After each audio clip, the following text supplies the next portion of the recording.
करता आहे आणि साऊंड तर सांगताच येणार नाही, साऊंड गोड आहे महाराज. हा, अकोलखेडचा आहे का, अकोल्याचा आहे का, जळगाई रापूर जळक्याचा आहे का, आमच्या जळक्याचा नाही, हे जळगाव. विठ्ठल विठ्ठल. या भागात जर गेलं रामासाऊ, टाकरखेडा, शंभू, इकडे आशेगाव, पूर्णा, वलगाव किंवा परतवाडा या साईडनं गेलं का लोकांना जर सांगितलं जळक्याचा होय जळक, मग हेच का, मग कोणाला सांगावं लागते जळका खंडोबाचं नाही, माझं जळका खंडोबा आहे ना. विठ्ठल विठ्ठल सांगावं लागतं. चांदूर रेल्वे भागात गेलं तर जळका म्हटलं का ते म्हणतात हेच जळका का जगतापचं, म्हणजे कुठेतरी जळके अनेक आहे, पण हे हिरापूर जळका या ठिकाणी मला वाटतं सरोदे महाराजांचं गाव आहे. त्या ठिकाणचं सुंदर असं साऊंड आहे आणि ही मंडप डेकोरेशन अकोल्याचं आहे. खरंच खूप मंडपही सुंदर आहे आणि त्या ठिकाणी साऊंड सर्व्हिसही सुंदर आहे. महाराज मंडळी सुद्धा सुंदर आहे. तुम्ही बसणारे सगळे सुंदर आहे. हार्मोनियमवाले बाबा सुद्धा सुंदर आहे. फक्त महाराजच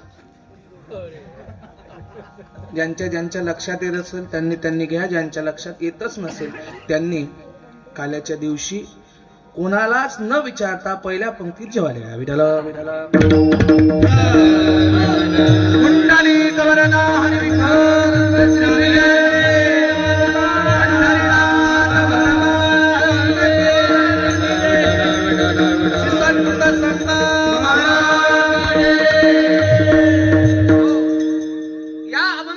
जगद्गुरु तुकोबारायांनी संतांची कृतज्ञता व्यक्त केली.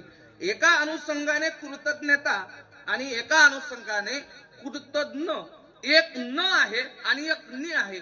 ने याचा अर्थ केलेले उपकार जाणणारा आणि न याचा अर्थ केलेले उपकार न जाणणारा. विठ्ठला विठ्ठला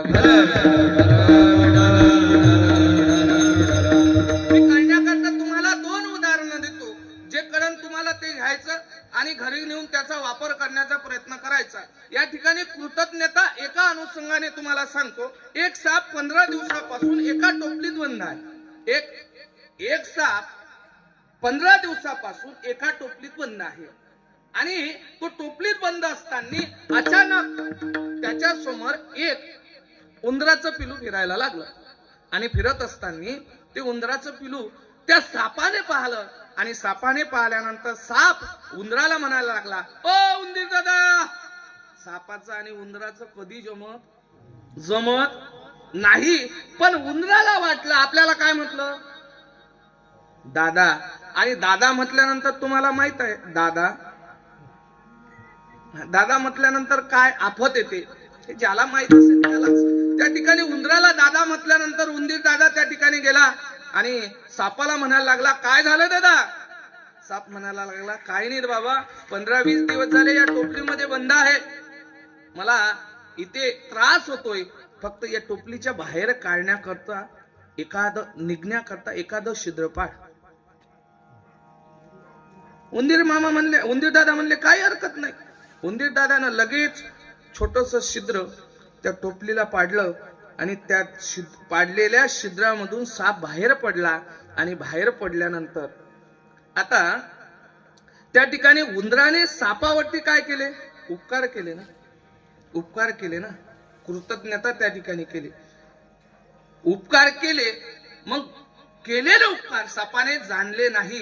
लगेच 15 दिवसाचा उपाशी असणारा साप एका क्षणात ज्या उंदराने मदत केली त्या उंदराचा नाश्त्यावरच त्या ठिकाणी पराभव. त्या ठिकाणी नाश्त्याचा एक पावनचार म्हणून त्या ठिकाणी उंदराला सापाने गिळलं. विठ्ठल विठ्ठल